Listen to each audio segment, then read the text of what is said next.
Hello everyone, I'm Jay from the GamebustersUK.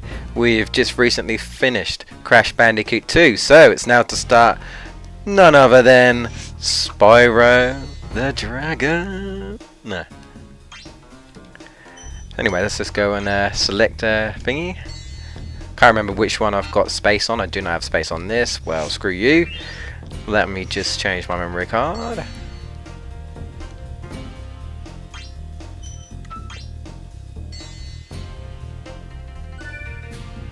There we are. Let's get straight into it.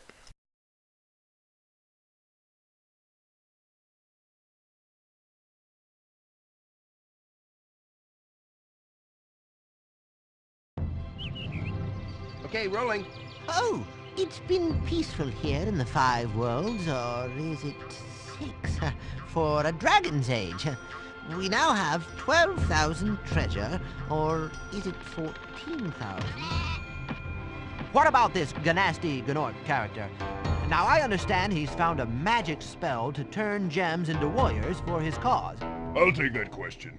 Gnasty Gnorc is a simple creature. Simple. He has been contained in a remote world and is no threat to the Dragon Kingdom. No threat! Besides, he is ugly. That does it! Looks like I've got some things to do.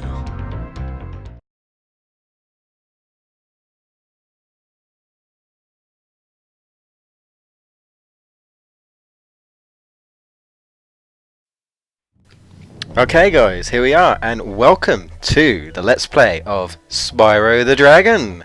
Yeah, so, short introduction for you guys who don't know what this game is. Basically a fairy tale platformer about the mystical creatures, dragons, filled with fairies and magic, and yeah, various mooks that we have to get, and gems. Don't forget the gems. Anyway, so our main objective here is basically, as you saw, Gnasty Gnorc, the enemy here, has frozen all of, well, I say crystallized would be better, all of the dragons. So what we do is we just touch on the plate to release them. And we've rescued our first one, Nestor.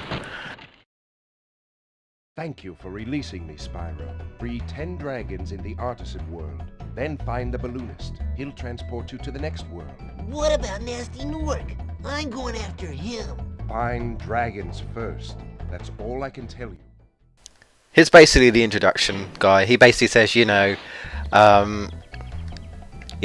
all of the dragons.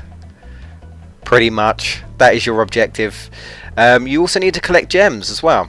Well, if you want to 100% this game, you need to collect gems. But you don't really need to 100% complete it. But I'm going to be doing that because this is one of my favourite games. It's up there with the Crash Bandicoot series. I'm sure a lot of people who are Crash Bandicoot fans are fans of Spyro, and if not, why not? This is a gem of a game, man. Now, it's a funny story. I was going to play this on my PS3. I had to download Spyro the Dragon because my current copy don't work anymore. Yeah, figures. Just like most of my PS1 games, they don't work anymore. And basically, let's take out this mook here. He drops gems. Basically, I bought it, and I was a bit confused on the PSN site because I was looking at it and I was like, something seems off about this copy. I was looking at it and I was like, it's got the American sign on it. And I was like, well, I don't want to buy the American one. So I tried looking for the European one. You know, first thing I thought was, why are they selling me the American version anyway? Surely it should pick up that I am from the UK or something. You know, to buy the, you know, the European one. Because why am I going to buy the American one when I'm not American? You know, I don't live in America, you know. I mean, granted, we don't have a screen. Not screen, sorry, a region. You know, we don't think we have region locks, so you can, like, play games from other countries and that. But then you wouldn't really need to, unless there's, you know, few people who want to get Japan release only stuff, I guess. I don't know, yeah, stuff like that. But yeah. So I kept looking for it. I couldn't find it, and I thought I'd go for a read, and I read it. And where am I going? And basically, what it said was, you know, Spyro the Dragon, Sony Entertainment Europe, and I was like, oh, so it is the European one. And I was hesitant, and I was like, this is weird. And it says Sony Computer Entertainment. It didn't say anything about America. I was like, alright, okay, so why is there an American flag on it? I just thought that was odd. So, yeah, I went and bought it, anyway. All three of them. The trilogy, because it was cheaper. And it was American version. And I was like, huh? Literally, I was just like, huh? What? Why? I'm so confused. What is this? You know, and yeah, the things that are different about the American version is not so much Spyro the Dragon, but Spyro like 2 has a name change called Spyro's the 3DS Dragon, Ripto's Rage. I'll just explain. A lot of these first dragons will actually will give you tips. He gives you tips about Sparks, which is your dragonfly. He's basically your hit pointer. Let's skip him. So you can skip him. I think you just press X. Now there is a secret level over here, but we're not going to do that yet. We're probably going to save it near sort of like the last area. Anyway, what I'd like to do is complete the home world, which is pretty much what this is. One thing I really do like about the Spyro the Dragon is that it has a home world. The home worlds are levels in themselves. If you press start, you go to inventory, that's your menu. So you see, this is the artisan's home. So this is basically your first home world. And here we are. So we've got 100 gems there. That's what the treasure box is. And we've got 4 dragons. Nice and simple. So, you know, just press square to charge, to hit into enemies, and circle the flame. Yeah, very simple. Controls are fairly simple. Obviously, you got your X button to jump. Press it again to glide. But I'm sure most of you guys have played Spyro the Dragon. If not, I'd recommend it, especially if you're a fan, like I said, of Crash Bandicoot. Let's get that dude. Let's get the gems around here. So, now these are called portals, Dark Hollow. These are pretty much your entries to the levels. I guess you could kind of say a little bit like Crash 2 and 3, where you got like little portals, but these are like proper blown out, you know, big arches that you fly into. Have I been this way yet? Yeah, I've been this way. So yeah, I like to 100% the homework. It's something that people tend to do as well on Let's Plays and that. It just seems to be easier. And one thing I am going to do, because there is a glitch that I didn't know about, was basically that place over there with that dragon, that not the crystallized dragon, but the dragon head, that's a boss. Now I believe you need to get at least 10 dragons, which you can do in this homeworld, but there's a glitch I found out. Let's go and speak to the dragon first, see what he has to say about it. Argos. Argus. Cool Flash, do that again. The artisan's boss is through a portal in the dragon mouth, but you are not yet ready, Spyro. First you must complete one of the other artisan lands. Basically, he's saying, you know, free some more dragons, basically. I think it is 10 dragons, so, you know, you exit the level and you do that. But, if you leave him last, this guy, and then you complete all of the levels, the home world, you get 10 or more dragons, then you decide to release him. He'll, I don't know, I guess it overwrites the code thinking that you haven't got the 10 dragons, and this won't open no matter what you do. Well, I mean, I tried exiting and coming back on my save data, and it still didn't open. Probably the only way to do it would probably be you'd have to reset the game, and then it would fix it. Or do what I do, go into a level and then just exit, and then it suddenly acknowledges you that you've got 10 plus dragons. So yeah, that's a glitch that I never knew. I never knew, because I normally just, you know, release him earlier. So yeah, I never knew that. So yeah, that was a nice glitch on my practice run, shall we say. Yeah, I have been practicing on the American version, even though it's not my version. But yeah, I was gutted when I was like, why are you giving me the American version? It was weird. Don't be afraid. Anyway, some of these dragons do have funny things to say, but most of the time they will just basically tutorial you through the game, so I'm probably just going to be skipping them, so I do apologise. And we are going to be getting a lot of dragons that do repeat things like, thank you for releasing me, and so I'll be skipping things like that. If there's some funny ones, I might leave them in. But, you know, even like later on through the game, sometimes some dragons are like, hey Spyro, you know that you can do this? And I'm like, really? Really, Insomniac? Really? Really? So this is from the team Insomniac, their series. Of course, I won't be doing them back to back, like I didn't do with Crash 1 and Crash 2. You know, I'll have a break in between the series. But I'll be covering all three, Spyro 1, Spyro 2, Gateway to Glimmer, not Ripto's Rage, that's the American version. Don't ask me why there was a, you know, a name change.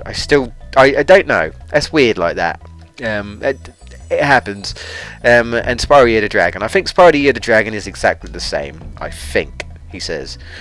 But yeah. One thing I noticed about the American version was... Have I done everything? Okay, I have. One thing I noticed about the American version was... let's go into Stonehill. Was basically... the music seems to be slightly desynced. At least it seemed like it to me. Like it was timed wrong. That's not the first time I've played an American game before, and I've noticed like there seem to be like music differences. I think it might be to do with frames, like 60 frames, 30 frames. I'm not really sure, but sometimes like the music will play earlier. I think it's earlier or later. No, it is earlier. I'm pretty certain it's earlier than what I'm used to. So it's weird in the PAL version. Strange. But I was like, okay, so I've got the not European version, even though it said it was Sony Computer Entertainment, and you can't find the European version. I'm pretty certain you can't. I looked everywhere, you know, unless it got removed or something. I was like, well, this is silly, really. But you know, apart from that, I think everything plays the same. It's just like a, you know, a name change for Spyro 2 and like slight music. I want to say desync, but it's probably not desync for the American people who are used to it. But you know, there's sound differences, you know, like with their speed and whatnot. Anyways, this is our first level, and yeah, that's pretty much what we're doing there. We're just going around, running, jumping. Well, I guess charging, and my computer went to sleep. When you free a dragon or step on one of their platforms, you're saving... This guy basically says if you stand on a platform, like so, you can speak to this fairy. She says, "Hi, Spyro," and you can save your game, or you can replay the dragon if you want to.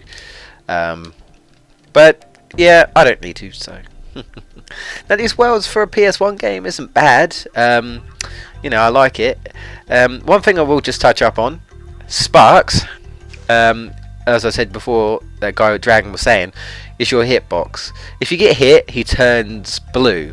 That's one hit. If you get hit again, he turns green. If you get hit a third time, he disappears, which means if you get hit again, you die. So you get 3 hits. If you want to get his health back, just hit like a sheep for some reason, and butterflies come out, and basically he gets stronger. He gets his health back, so that's cool. And he pretty much, if you're near gems, he will pick up gems for you as well. And lives, you know. Normally things like little, you know, obtainable things like gems and whatnot, like life there, he will pick it up for you. So that's quite cool. Now sometimes, you know, you'll even get to the end right here and you'll think, oh, let's get to the end. But a lot of the time, you know, you need to go around freeing more dragons and collecting more gems. So they'll put, you know, sometimes it will be at the end, sometimes it will be in the middle of the level or whatnot. Pass through this fancy vortex thingamajigger. It'll take you back to the artisan home. But first, let me tell you a story. No thanks. See ya. No thanks, see ya. Spyro ain't got time for that. Ain't nobody got time for that, sir. I'm sorry. Anyway, if we go down here, behind it, the portal. Oh, that's a whirlpool. Ignore that for now. We've got some gems, and we've got a key here. Now, the key, there is treasure boxes in some levels. You need to find the key in the level in order to basically unlock the treasure box, and you get a load of treasure. Now, they're not very hard, and I never felt like this game is super hard when it comes to gems. Some levels are a little bit like sneaky with them, I guess, but they're not overly too bad. There was one, I think it might have been Spyro 2 or Spyro 3, where I think there were some levels that are a little bit like, you know, really? I think it was Spyro 2, or it might be some in Spyro 1 as well. So anyway, we go down here. Another dragon. Watch the dragonfly, Spyro. His color indicates his And this guy basically indicates. This guy basically tells you about sparks. Anyway, I'm just going to skip that because we can. Just press the X button to get all the gems. Well, hey, let's move on. If I can remember which way I'm supposed to go, I think it's this way. So I think I've got all the gems there. So. The music in this game is, I kind of feel like the same with Crash, in the sense that this has music that I like to listen to throughout the game, but nothing that I'm going to listen outside the game. You know, it does well for the atmosphere, it does well for the levels. I think, you know, for the most part, the music fits the, I don't know what these guys are, sheep herders.